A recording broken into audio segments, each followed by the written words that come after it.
Good morning, everyone. Today we are going to start our chapter 4 heat. We use our sense of touch to find out whether the object is hot or cold. We use a thermometer to find out our body temperature. Heat can be transferred from hotter object to colder object. हम सभी जानते हैं कि अपने sense organ को हम किसी भी ऑब्जेक्ट के गर्म या ठंडा होने के लिए पता लगाते हैं। वहीं भी थर्मामीटर का यूज़ भी टेम्परेचर को जानने के लिए इसका यूज़ किया जाता है।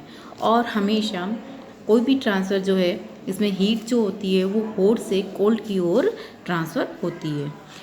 हम we feel hot outside but cooler inside our house in summer में हम घर के अंदर ठंडा फील करते हैं जबकि बाहर हमें गर्म महसूस होता है। इसी तरह से सिमिलरली विंटर में हम घर के अंदर वार्म फील करते हैं।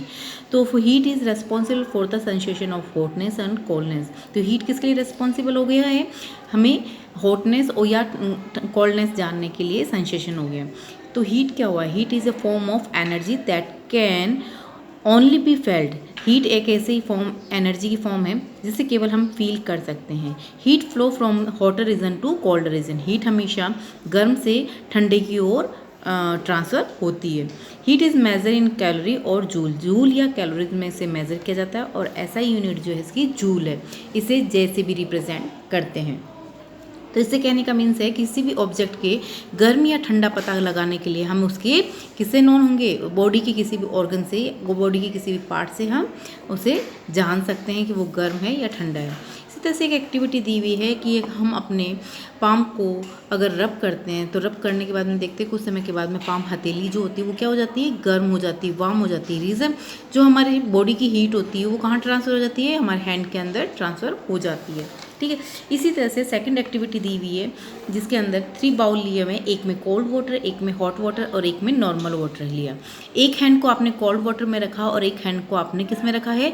हॉट वाटर में रखा। रखने के कुछ देर बाद में अब जब दोनों हैंड को नॉर्मल वाटर में रखते हो तो जो हॉट वाटर वाला हैंड था वो आपको नॉर्मल वाटर में कूल फील करेगा, जबकि कोल्ड वाटर वाला जो हैंड था वो नॉर्मल वाटर में कैसा फील करेगा?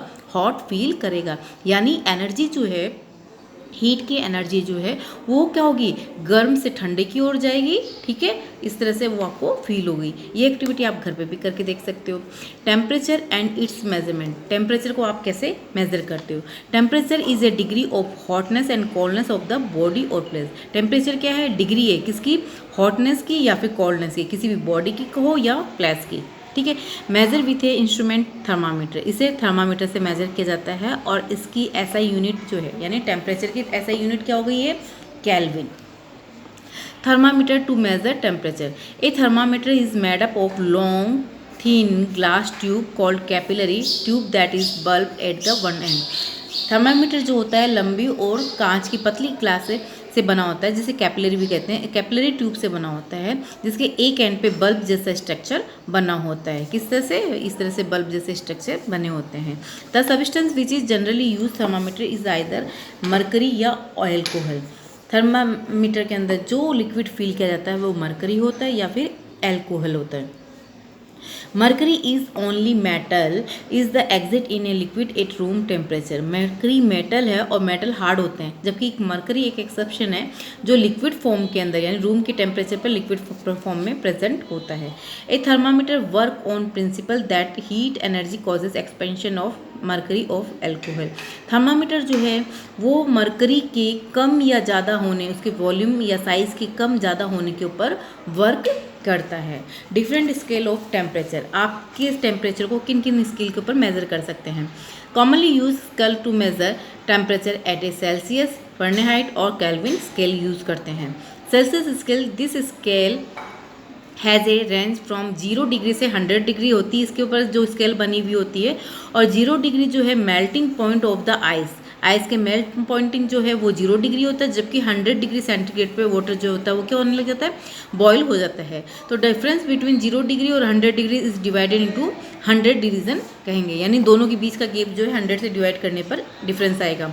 इसी तरह से फahrenheit स्केल जो है इसकी रेंज जो होती है वो 32 डिग्री फahrenheit से 212 डिग्री फ़ारेनहाइट तक होती है, जिसमें 32 डिग्री जो है वो मेल्टिंग पॉइंट होता है आइस का और 212 डिग्री जो है बॉइलिंग पॉइंट होता है वाटर का। यानी फ़ारेनहाइट स्केल के ऊपर अगर आप मेज़र करते हो तो इसका जो है डिफरेंस बिटवीन जो है 2 पॉइंट्स के बीच में वो 180 डिग्री से डिवाइड करते हैं, 180 से।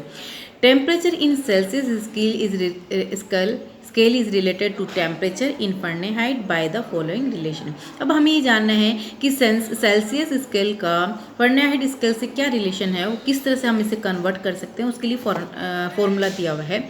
अगर हमें फ़ारेनहाइट पे मेज़र करना हो तो इसका फॉर्मूला होगा सेल्सियस इंटू 9/5 प्लस 32। अगर हमें सेल्सियस में कन्वर्ट करना होगा तो ये रेसिप्रोकल हो जाएगा 5/9 फ़ारेनहाइट माइनस 32, यहाँ पे ये माइनस हो जाएगा। Where F is the temperature in Fahrenheit और C is the temperature in Celsius. C को सेल्सियस में और एफ को फ़ारेनहाइट में करते हैं।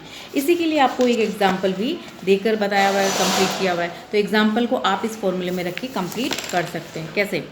जैसे कन्वर्ट करना है आपको 45 डिग्री को किस में, फ़ारेनहाइट में चेंज करना है।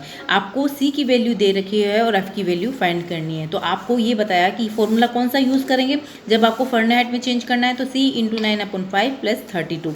तो एफ की वैल्यू फाइंड करनी है, तो सी की वैल्यू आपको दे रखी है 45 प्लस मल्टीप्लाई अपॉन 5 और प्लस 32। जब आप इसे सॉल्व करोगे तो ये होगा आपका 5 9 जा 45 और 9 9 जा कितना हुआ 81 प्लस 32। 81 प्लस 32 आपका कितना हो जाएगा 130।